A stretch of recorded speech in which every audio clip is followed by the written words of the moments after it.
शुरू हो गई है। ये मीटिंग मौजूदा हालात को देखते हुए बुलाई गई है। 150 से ज्यादा लीडरान इस मीटिंग में शामिल हो रहे हैं। मीटिंग में जम्मू कश्मीर के मौजूदा सियासी सूरत-हाल पर भी चर्चा है और national conference PDP Jammu Kashmir people's movement party meeting में शरीक हो रही हैं। मीटिंग में Awami national conference communist party of India के लीडर भी शिरकत कर रहे हैं।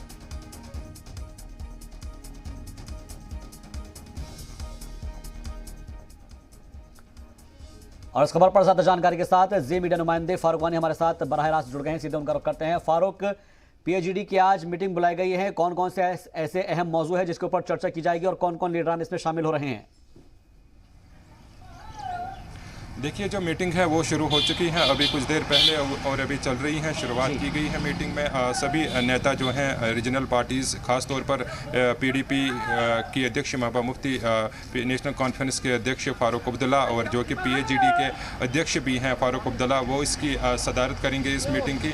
साथ में जम्मू कश्मीर पीपल्स मूवमेंट भी इसमें शामिल हो रही है। अवामी नेशनल कॉन्फ्रेंस के मुजफ्फर शाह भी मौजूद हैं मीटिंग में। इसके अलावा मोहम्मद यूसुफ तारगामी जो कि कम्युनिस्ट पार्टी ऑफ इंडिया से उनका ताल्लुक है, और साथ में वो पीएचडी के स्पोक्स पर्सन भी हैं, वो भी मीटिंग में शामिल हैं। और सभी जो ज़िले के लीडर हैं कश्मीर घाटी के, वो इस मीटिंग में पहुंच चुके हैं और अभी भी कुछ लीडर जो हैं वो आने बाकी हैं और आ रहे हैं। और इस तरह से कहा जा सकता है कि जिस तरीके से 370 और 35(1) को लेकर इसमें चर्चा की जाएगी और ख़ास तौर पर जो कि अभी सियासी सरगर्मियाँ चल रही हैं घाटी में, उसके हवाले से भी बातचीत होगी मीटिंग में और कई चीज़ों के ऊपर जो है वो बातचीत हो सकती हैं। इसके अलावा जो परिसीमन को लेकर तैयारियां अब मुकम्मल होने जा रही हैं, उसको लेकर भी यहाँ पे चर्चा होगी। और इसके बाद इस तरीके से विधानसभा की तैयारियां भी शुरू की जाएगी। मीटिंग में ज़रूर उस चीज़ पर भी जो है बातचीत होगी, क्योंकि हमने देखा कि नेशनल कॉन्फ्रेंस, पीडीपी और अन्य पार्टियां यहाँ पर सभी घाटी के ज़िलों का दौरा कर रही हैं और वहाँ पर मीटिंग का आरंभ उन्होंने किया है। और पीडीपी की भी कल बडगाम में मीटिंग चली थी। इसके अलावा कोपवारा भी गई थी यूथ विंग उनकी, जहां वो वहां के यूथ से बिल्कुल एक तरीके से कह सकते हैं कि एक माहौल जो तैयार हो रहा है वो इलेक्शन के मद्देनजर तैयार हो रहा है। अलग अलग जो पार्टियां हैं वो अपने अलग अलग इलाकों में जा रही हैं, उनके नुमाइंदे जा रहे हैं। लेकिन फारूक, मैं आपसे समझना चाहूंगा, हदबंदी को लेकर जो अभी तक का अचीवमेंट है वो क्या है मरकजी हुकूमत की जानिब से या फिर इलेक्शन कमीशन की जानिब से, कि हदबंदी कितने % तक हो चुकी है और कब तक ये मुकम्मल हो जाएगी, ताकि उसी को लेकर आगे की जो हिकमत अमली है वो तैयार हो पाए। और ख़ास तौर पर इलेक्शन को लेकर या फिर जो पूर्ण राज्य का दर्जे की बात कही जाती है, उसको लेकर क्या कुछ हिकमत अमली तैयार की जा रही है? देखिए, पहले ही जो परिसीमन कमीशन है उन्होंने इस सिलसिले में कहा है कि 2 से ढाई महीने उनको लगेंगे इस प्रक्रिया को पूरे करने में। हालांकि 1 महीने के भीतर जो है वो उन्होंने कहा था कि प्रोसेस मुकम्मल करने की जो तैयारी है वो कोशिश की जा रही है।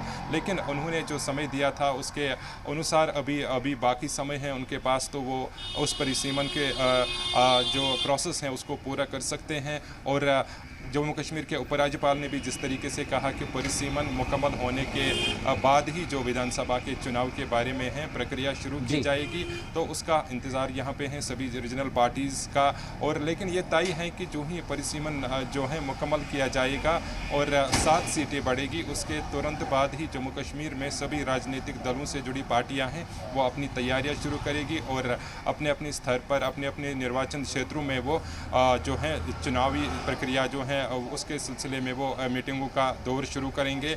और ख़ास तौर पर जिस तरीके से जम्मू कश्मीर के उपराज्यपाल ने पहले ही कहा कि अब की बार सीटें भी बढ़ सकती हैं, क्योंकि 7 सीटें बढ़ेगी। ऐसे में जम्मू में कुछ निर्वाचन क्षेत्र और कश्मीर घाटी में भी कुछ निर्वाचन क्षेत्रों में जो हैं वहाँ के उम्मीदवारों को जो है मौका मिल सकता है कि वो विधानसभा चुनाव में अपनी टिकट पर चुनाव लड़े और लोगों के मुद्दे जो हैं हल करने में उनकी अहम भूमिका रहेगी। लेकिन ऐसे में परिसीमन कमीशन पर अब सारी नज़रें टिकी हुई हैं कि परिसीमन कमीशन जो है कब अपनी रिपोर्ट जो है केंद्र सरकार को सौंपेगी, ताकि चुनाव जो है वो जल्द से जल्द उसके बाद कराई जाए। जी, और फारूक, एक चीज़ और आपसे समझना चाहेंगे, जब कुल जमाती मीटिंग बुलाई गई थी और वज़ीर-ए-आज़म नरेंद्र मोदी से इन तमाम लोगों की मुलाकात हुई थी, उसके बाद इन लोगों ने हिकमत अमली बनाई थी और एक बार फिर से जो है पीएचडी की मीटिंग हुई थी।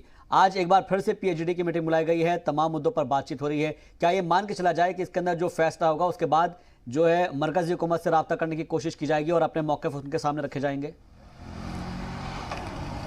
जी बिल्कुल, जो मीटिंग में कई सारे मुद्दे हैं उनको उठाया जाएगा और इस पर भी ज़रूर चर्चा होगी कि परिसीमन कमीशन कहाँ पहुँचा है, क्या कुछ तैयारियां उनकी चल रही हैं, क्योंकि अब की बार सभी राजनीतिक दलों से जुड़ी जो पार्टियां हैं ये स्पष्ट हैं कि वो चुनाव में बढ़ चढ़ कर हिस्सा लेगी। हमने देखा डीडीसी के चुनाव भी जिस तरीके से हुए थे कश्मीर घाटी में, उसमें भी सभी रीजनल पार्टीज़ ने भाग लिया था और कई जो पंच सरपंच के अलावा डीडीसी मेंबर, डीडीसी चेयरपर्सन भी बने हैं यहाँ के रीजनल पार्टीज़ के, और भारी बहुमत जिस तरीके से भाजपा को मिली थी जम्मू में।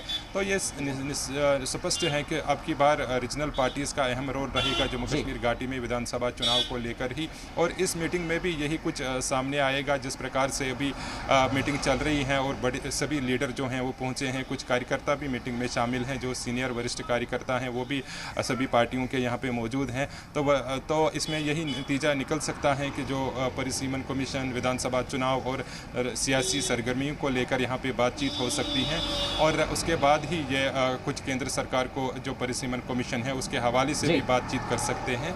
ये यहाँ पे स्पष्ट है क्योंकि पहले ही इन्होंने इशारे किए थे जिस तरीके से मीटिंगों का आरंभ किया गया है हर जिलों में। और जब मीटिंग हो जाएगी तो उसके बाद का अपडेट आपसे हम जानना चाहेंगे।